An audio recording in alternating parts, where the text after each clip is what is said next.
KGN 9 టీవీకి స్వాగతం. రంగారెడ్డి జిల్లా మంచాల మండలం ఆరుట్ల గ్రామ పంచాయతీ కార్యాలయంలో గ్రామ సర్పంచ్ మానపాటి శోభాకుమార, ఉప సర్పంచ్ నూకన్ రాజు ఆధ్వర్యంలో వాటర్ బోర్డు అధికారులతో కలిసి సమావేశం నిర్వహించారు. సమావేశంలో గత 4 నెలల నుండి ఆరుట్ల గ్రామానికి సమగ్రంగా మిషన్ భగీరథ త్రాగునీరు సరఫరా కావడం లేదని వాటర్ బోర్డు అధికారులను నిలదీసిన గ్రామ సర్పంచ్, ఉప సర్పంచ్, వార్డు సభ్యులు. ఈ సందర్భంగా అధికారులు సమాధానం ఇస్తూ పైనుండే మిషన్ భగీరథ త్రాగునీరు సక్రమంగా సరఫరా కావడం లేదు అని డొంక తిరుగుడు సమాధానం చెప్పారు. వెంటనే ప్రభుత్వం స్పందించి ఆరుట్ల గ్రామానికి సరిపడా మిషన్ భగీరథ త్రాగునీరు సరఫరా చేయాలని డిమాండ్ చేశారు. లేని పక్షంలో ఎంపీడీఓ కార్యాలయం ముట్టడిస్తామని హెచ్చరించారు. స్పందించిన అధికారులు గ్రామానికి సరిపడా త్రాగునీరు రావడానికి చర్యలు తీసుకుంటామని సమాధానం చెప్పారు. ఈ కార్యక్రమంలో గ్రామ పంచాయతీ కార్యదర్శి చిలుకల వెంకటేష్, వార్డు సభ్యులు పునన్ రాము, మందర మాధవి, మోహన్ రెడ్డి, మాడుగుల బాలమణి, కృష్ణగౌడ్, మోరి పద్మాయిలయ్య, లాలాగారి మణమ్మ, సాతిరి సత్యం, గ్రామస్తులు నూతన గంటి శేఖర్, ప్రజాకుల తామర భూపాల్ తదితరులు పాల్గొన్నారు. ఇప్పుడు గత 4 రోజుల నుంచి 304 వస్తుంది. అసలు మొత్తం 6 నెలల సంది వస్తలేవట సార్. మీ ఇల్లు ఆ నీళ్ళు అసలు మొత్తం లెక్కలేవట 800 అనేది ఇస్తలేవట. అలా ఏం లేదు. అందుకనే నేను రికార్డులు అడిగాను. మీకు ప్రాబ్లం వచ్చింది పైనుంచి మాకు నెల నుంచి కొంచెం ఇబ్బంది ఉంది, రావటం మీ కంటిన్యూస్ 24 అవర్స్ నీళ్ళు ఇవ్వాల్సి ఉంది కాబట్టి ఆ డిమాండ్ మీ దగ్గర అందుకోలేదు. ఇప్పుడు ఇక్కడ చిన్న ఊరు ఉన్నాయి సార్, పండలేమో చంద్రరెడ్డి కూడా పీసిక్కడ ఇక్కడ పుష్కలంగా నీళ్ళు పోతున్నాయి ఇక్కడి నుంచి. అదే ఈ విలేజ్కి ఎందుకు వస్తుంది సార్? అక్కడ మనం ఇచ్చేది నీళ్లు తక్కువ టైం. సో మాకు నీళ్ళు వచ్చే క్రమంలో మీకు 24 అవర్స్ డిజైన్లో నీళ్ళు వస్తుంటాయి. అక్కడ 1 అవర్ 2 అవర్స్ టైంలో నిండుతుంది. ఒకవేళ అదే టైంలో నీళ్ళు ఆగిపోతే వాళ్ళకే ఆగుతుంది.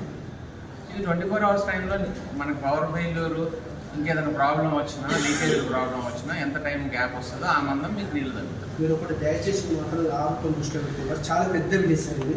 30,000 జనాభా, 7,000 ఓట్లు.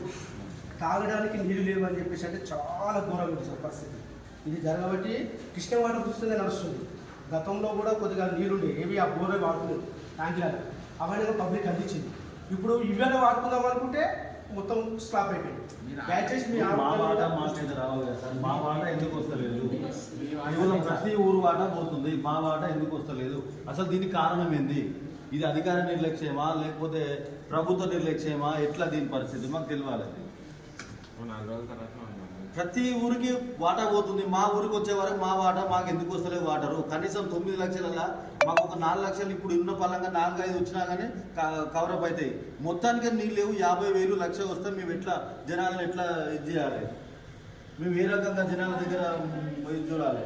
ఇప్పుడు అవసరం అనుకుంటే మేము ఈరోజు ధర్నాకే మంచాల కలెక్టర్ ఆఫీసర్ ధర్నా పోదామని ఆల్రెడీ వేసినాము. మీరు అంతలోకి వచ్చేసారు, సరేలే మీరు వచ్చారు కదని కూర్చొని మాట్లాడదు. మాకు సమాధానం కావాలి సార్.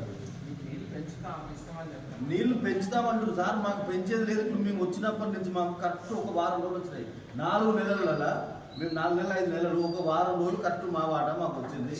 ఈ వాట ఎందుకు వస్తలేదు? ఎందుకు వస్తున్నాయి ఈ నీళ్ళు? తక్కువ సార్. 9 లక్షల 1 లక్ష 2 లక్షలు 3 లక్షలు వస్తే లాభం సార్ అది. ఇప్పుడు ఇంకా 20 రోజుల నుంచి మీరు అన్నట్టు మొత్తానికే లేదు. అవును సార్. ఇప్పుడు ఎంత వచ్చినాయి సార్ మనకు? ఈ పేపర్ ఎంత వచ్చింది చెప్పు? 2,80,000 ఏమొస్తాయి సార్ నీళ్ళు? ఏమొస్తాయి చెప్పు? 2,70,000 ఏం నీళ్ళు సార్? ఒక రోజు సార్ అది. డిస్ట్రిక్ట్ ఆఫీసర్ కాబట్టి ఫస్ట్ మా ఊరికి ఏదైతే వాటర్ వస్తుందో మా ట్యాంకులు నింపిన తర్వాతనే కతిమ గ్రామాలకు వదిలేసారు. ఫస్ట్ మా ఊరు ఫిల్అప్ చేసిన తర్వాతనే దీనికి ఉన్న గ్రామాలకు వదలాలి. గ్రామ పంచాయతీ ఫస్ట్ సర్పంచ్ గారి పాలకుమార్ ఇక్కడ ప్రాబ్లం ఫస్ట్ మా ఊరు ట్యాంకులు ఎక్కియాడు. రూపాయి వచ్చేటోడు 50 పైసలు వచ్చినప్పుడు మిగతా విలేజ్ అందరికేమో ఫుల్ టైంలో పోతుంది. మాకు వచ్చే మా కాడదు అన్ని చోట్ల 50% తగ్గితే ఆటోమేటిక్ ఇక్కడ 50% వస్తుంది, కొంచెం కవర్ అవుతుంది. ఇక్కడ 50% రావట్లేదు. ఇబ్బందులు ఉంటే చూసుకున్నాం. ఒక విలేజ్కి పూర్తిగా పోయినాక ఏదైతే మేజర్ విలేజ్ ఇప్పుడు సాధారణ అన్నట్టు మేజర్ విలేజ్ ఉందో అక్కడనే తగ్గుతుంది కదా, పక్క విలేజ్లలో వస్తున్నాయి ఆల్రెడీ మనకే వస్తున్నాయి అనేది పెద్ద ప్రాబ్లం. ఇబ్బంది లేకుండా ఒకటి సార్ చిన్న గౌరవ సర్పంచ్ కేసీఆర్ విలేజ్ మీద పురుగు పడుతుంది ప్రజల వ్యతిరేకత. అసలు వాటర్ రాలేదనుకో పక్కన విలేజ్ మీద గాలి అవకాశాలు ఉన్నాయి. చాలా ఘోరంగా ఉంది. ఒక్కసారి మీరు దృష్టిలో పెట్టుకొని మీరు ఒక్కసారి దృష్టిలో పెట్టుకొని ఎంత మంచిగా పోయినామో పెద్దమ్మ చిన్నమ్మ కూడా ఈ రోజు వాళ్ళకే నీళ్ళు లేకపోతే పరిస్థితులు ఎట్లున్నాయి ఘోరంగా ఉన్నాయి సార్. 4 రోజులలో వాటర్ రాలేదనుకో రాకపోవడం కాదు, ఇంప్రూవ్ చేసి చూపిస్తాం. కంపల్సరీ ఖచ్చితంగా సార్. మాత్రం మా రియాక్షన్ మళ్ళీ స్టార్ట్ కావాలి.